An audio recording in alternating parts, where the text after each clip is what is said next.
Hi, ഞാൻ ജസ്ന. എല്ലാവർക്കും ഒരിക്കൽ കൂടി ജസ്നസ് കുക്ക്ബൈറ്റ്സിലേക്ക് സ്വാഗതം. ഇന്ന് നമുക്ക് സ്റ്റാർട്ടറായിട്ടും സ്നാക്കായിട്ടും കഴിക്കാവുന്ന ഒരു കോളിഫ്ലവർ പോപ്കോൺ റെസിപ്പി നോക്കാം. ഇത് വളരെ എളുപ്പത്തിൽ നമുക്ക് ഉണ്ടാക്കിയെടുക്കാൻ പറ്റും. നമ്മുടെ കുട്ടികൾക്കൊക്കെ ഇത് ഇഷ്ടം. നമുക്കൊരു പാർട്ടികളിലൊക്കെ ഒരു സ്റ്റാർട്ടറായിട്ടൊക്കെ സെർവ് ചെയ്യാവുന്ന ഒരു ഡിഷും കൂടിയാണ്. തീർച്ചയായിട്ടും ഈ ഒരു വീഡിയോ നിങ്ങൾ ഫുള്ളായിട്ട് കാണണം. എന്നിട്ട് ഈ ഒരു റെസിപ്പി നിങ്ങളൊന്ന് ട്രൈ ചെയ്തിട്ട് നോക്കണം.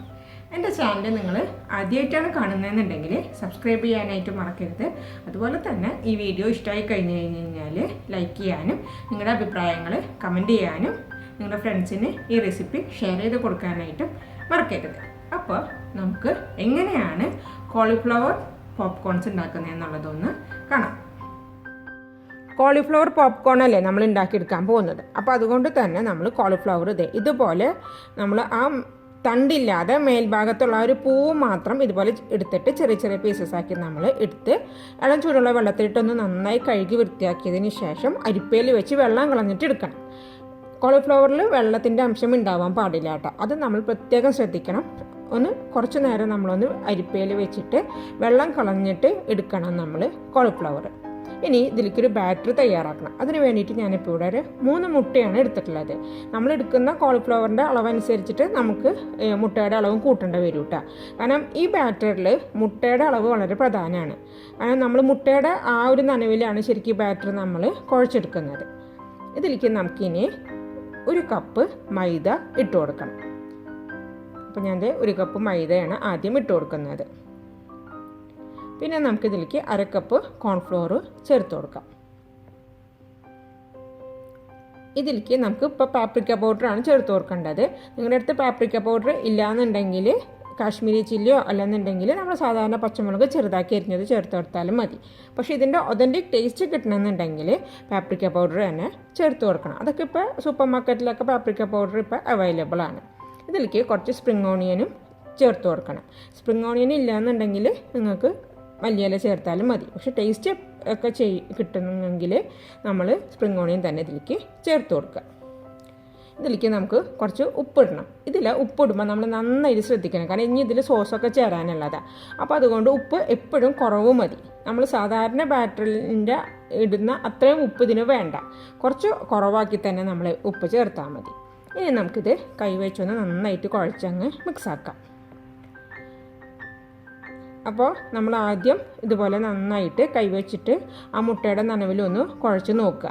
ചിലപ്പോൾ അത് നമുക്ക് പാകമായിരിക്കും. അതല്ലാന്നുണ്ടെങ്കിൽ ഇതുപോലെ ഒരിത്തിരി വെള്ളം കൂടാൻ പാടില്ല. ഞാൻ നേരത്തെ പറഞ്ഞിരുന്നു മുട്ടയുടെ നനവിലാണിത് കുഴച്ചെടുക്കേണ്ടത് എന്നുള്ളത്. കാരണം നമ്മൾ മുട്ടയുടെ അളവ് കുറഞ്ഞ്, അതായത് വെള്ളത്തിൻ്റെ അളവ് കൂടി കഴിഞ്ഞാൽ ലാസ്റ്റ് നമ്മളിത് ഉണ്ടാക്കിയെടുത്ത് കുറച്ച് കഴിയുമ്പോൾ ഇതിങ്ങനെ തണുത്ത് പോകും. അതില്ലാതിരിക്കാൻ വേണ്ടിയിട്ടാണ് നമ്മൾ മുട്ടയുടെ ഇതിൽ തന്നെ കുഴച്ചെടുക്കാൻ പറയുന്നത്. അപ്പോൾ അതെ, നമ്മൾ ബാറ്റർ ഈ ഒരു കൺസിസ്റ്റൻസിയിൽ വേണം നമ്മൾ കുഴച്ചെടുക്കാനായിട്ട്.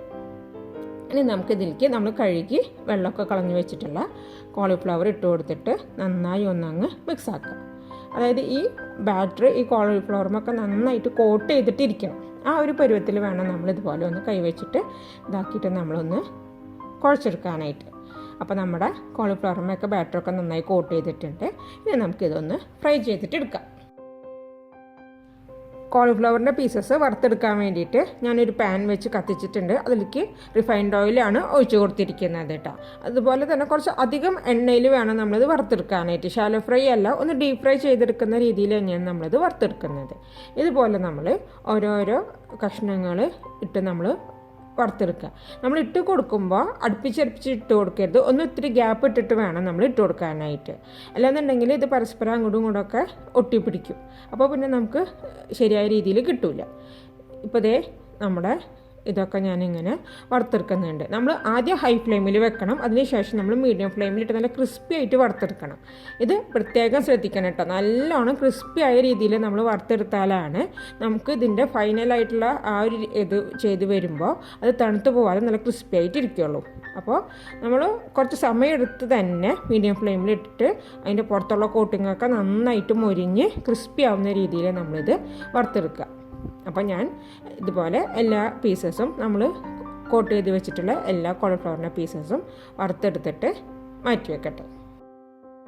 കോളിഫ്ലവറിൻ്റെ പീസസൊക്കെ ഞാൻ ഇവിടെ നല്ല ക്രിസ്പി ആയിട്ട് വറുത്തെടുത്ത് മാറ്റി വെച്ചിട്ടുണ്ട്. ഒരു സ്നാക്കായിട്ട് വേണമെന്നുണ്ടെങ്കിൽ നമുക്ക് ഇങ്ങനെ കഴിക്കാം. പക്ഷേ ഇത് ഇതിനെക്കാട്ടും ടേസ്റ്റി ആവുന്നത് ഞാൻ നെക്സ്റ്റ് സ്റ്റെപ്പും കൂടി ചെയ്യുമ്പോഴാണ് ശരിക്കും ഇതൊരു സ്നാക്ക് എന്നുള്ള നിലയ്ക്കും ഒരു സ്റ്റാർട്ടർ എന്നുള്ള നിലയ്ക്കും കൂടുതൽ ടേസ്റ്റി ആവുന്നത്. അപ്പോൾ നമുക്കൊരു ഈവനിങ് സ്നാക്കായിട്ട് നമുക്ക് ഇത്ര വരെ വറുത്തെടുത്തിട്ട് കഴിച്ചാലും കുഴപ്പമൊന്നുമില്ല. അപ്പോൾ നമുക്ക് നെക്സ്റ്റ് സ്റ്റെപ്പ് എന്താണെന്നുള്ളതൊന്ന് നോക്കാം. കോളിഫ്ലവർ പോപ്കോൺസ് കോട്ട് ചെയ്തെടുക്കാൻ വേണ്ടിയിട്ട് നമ്മളൊരു സ്പെഷ്യൽ സോസാണ് ഇനി തയ്യാറാക്കാൻ പോകുന്നത്. അതിന് വേണ്ടിയിട്ട് നമ്മൾ നേരത്തെ കോളിഫ്ലവർ പൊരിച്ചെടുത്ത ആ സെയിം പാനിൽ നിന്ന് കുറച്ചധികം എണ്ണ ഞാനെടുത്ത് മാറ്റി അതിൽ 2-2.5 ടേബിൾ സ്പൂൺ എണ്ണയാണ് ഇപ്പോൾ ഞാനതിൽ വെച്ചിട്ടുള്ളൂ. കാരണം നമ്മൾ സോസ് പ്രിപ്പയർ ചെയ്യുമ്പോൾ അത് കരിഞ്ഞു പോകാതിരിക്കാൻ വേണ്ടിയിട്ടാണ് നമ്മൾ കുറച്ച് ഒരു 1.5 ടേബിൾ സ്പൂണോ അല്ലെങ്കിൽ 2 ടേബിൾ സ്പൂൺ എണ്ണ അതിൽ വെച്ചിട്ടുള്ളത്. ഇനി നമുക്കിതിലേക്ക് ആദ്യം സോയാ സോസ് ഒഴിച്ചു കൊടുക്കാം. അതായത് നമ്മുടെ കോളിഫ്ലവറിൻ്റെ ഇതനുസരിച്ചിട്ട് വേണം നമ്മൾ ഈ സോസുകളുടെ അളവ് ഇതാക്കാനായിട്ട്. പിന്നെ നമുക്കിതിലേക്ക് റെഡ് ചില്ലി സോസ് ചേർത്ത് കൊടുക്കാം. അതിനുശേഷം നമുക്കിതിലേക്ക് നമ്മുടെ ടൊമാറ്റോ സോസ് ചേർത്ത് കൊടുക്കുന്നുണ്ട്. ഇത് മയോണൈസാണ്. ഒരു 2-2.5 ടേബിൾ സ്പൂണോളം മയോണൈസ്, ഇത് ഹോം മെയ്ഡ് മയോണൈസാണ് ഞാനിപ്പോൾ ഇതിലേക്ക് ചേർത്ത് കൊടുത്തിട്ടുള്ളത്. ഇനി ഇത്രയും ചേർത്ത് കൊടുത്ത് നമ്മളിതൊന്ന് നന്നായിട്ടൊന്നങ്ങ് മിക്സ് ആക്കുക. ഞാനിപ്പോൾ തീ കത്തിച്ചിട്ടുണ്ട് കേട്ടോ. ഒരു മീഡിയം ഫ്ലെയിമിലാണ് ഞാനിപ്പോൾ ഇത് ഇട്ടിട്ടുള്ളത്. കാരണം ഈ സോസുകൾ ചേർത്ത് കൊടുക്കുന്ന സമയത്ത് നമ്മൾ മീഡിയം ഫ്ലെയിമിൽ വേണം വെക്കാൻ. ഇതിലേക്ക് നമുക്ക് കുറച്ച് മുളക് പൊടി ഇട്ട് കൊടുക്കാം. അപ്പോൾ കാശ്മീരി ചില്ലി പൗഡറാണ് ഞാനിപ്പോൾ ഇതിലേക്ക് ചേർത്തുള്ളത്. കാരണം ഇത്തിരി സ്പൈസി ആക്കണം ഇതിനെ, ഈ സോസിന്. അതുകൊണ്ടാണ് ഞാൻ കുറച്ച് എക്സ്ട്രാ മുളക് പൊടി ചേർത്ത് കൊടുത്തത്. ഇനി നമ്മുടെ സോസുകളൊക്കെ ഒന്ന് നന്നായിട്ടൊന്ന് ചൂടായി വന്നു കഴിഞ്ഞാൽ നമുക്ക് ഇതിലേക്ക് കുറച്ച് തേൻ ചേർത്ത് കൊടുക്കണം. തേൻ ചേർത്ത് കൊടുക്കുമ്പോൾ ആ ടേസ്റ്റ് എല്ലാം ഒന്ന് ബാലൻസ് ആവുകയും ചെയ്യും. അതുപോലെ തന്നെ നമ്മുടെ ആ ഒരു സോസിന് ഒരു ഗ്ലേസി ഇഫക്റ്റ് കിട്ടും. അപ്പോൾ കോട്ട് ചെയ്യുമ്പോൾ ഒക്കെ കുറച്ചും കൂടി കാണാൻ ഭംഗിയുണ്ടാവും. അപ്പോൾ സോസുകളെല്ലാം ചേർത്ത് കൊടുത്ത് കഴിഞ്ഞാൽ നമ്മൾ ഹൈ ഫ്ലെയിമിലേക്ക് മാറ്റുക. എന്നിട്ട് നന്നായിട്ട് നമ്മുടെ സോസൊക്കെ ഒന്ന് കട്ടിയായി വന്നു കഴിഞ്ഞാൽ നമ്മൾ പൊരിച്ച് വെച്ചിട്ടുള്ള നമ്മുടെ കോളിഫ്ലവർ പോപ്കോൺസ് അതിലേക്ക് ചേർത്ത് കൊടുക്കണം. എന്നിട്ട് ഇനി നമ്മൾ കുറച്ച് സ്പ്രിംഗ് ഓണിയൻസും കൂടി ചേർത്തിട്ട് നന്നായി അങ്ങ് മിക്സ് ആക്കണം. ഈ സമയത്ത് നമ്മൾ തീ ഓഫ് ആക്കരുത്. ഈ സമയത്ത് നമ്മൾ ഹൈ ഫ്ലെയിമിൽ വേണം ഇടാനായിട്ടിട്ടാ. ഈ ഹൈ ഫ്ലെയിമിൽ ഇട്ടിട്ട് നമ്മൾ ഇതിനെ ഒന്ന് ഒരു 5 മുതൽ 8 മിനിറ്റ് വരെ നമ്മൾ ഇതുപോലെ ഒന്ന് നന്നായിട്ട് ഈ സോസിൽ കോട്ട് ചെയ്തിട്ട് സോസൊക്കെ ഡ്രൈ ആയി ഇതുമ്പോൾ പിടിക്കണം. അപ്പോഴാണ് നമ്മുടെ ആ ഒരു പോപ്കോണ് നല്ല ക്രിസ്പി ആയിട്ടിരിക്കുകയുള്ളൂ. സോസിൽ നിന്ന് ഉള്ള എല്ലാ വെള്ളത്തിൻ്റെ കണ്ടൻറ്റും പോവും. എന്നിട്ട് ഇതുമ്പോൾ നന്നായിട്ട് കോട്ടഡായിട്ട് വരും.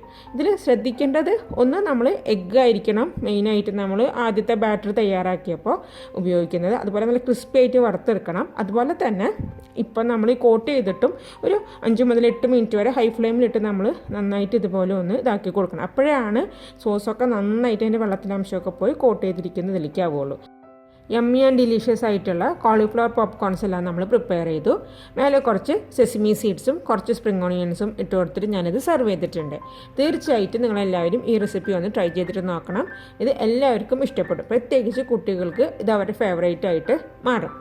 അപ്പോൾ മറ്റൊരു നല്ല വീഡിയോയുമായിട്ട് നമുക്ക് വീണ്ടും കാണാം. Thank you so much. Take care and bye bye.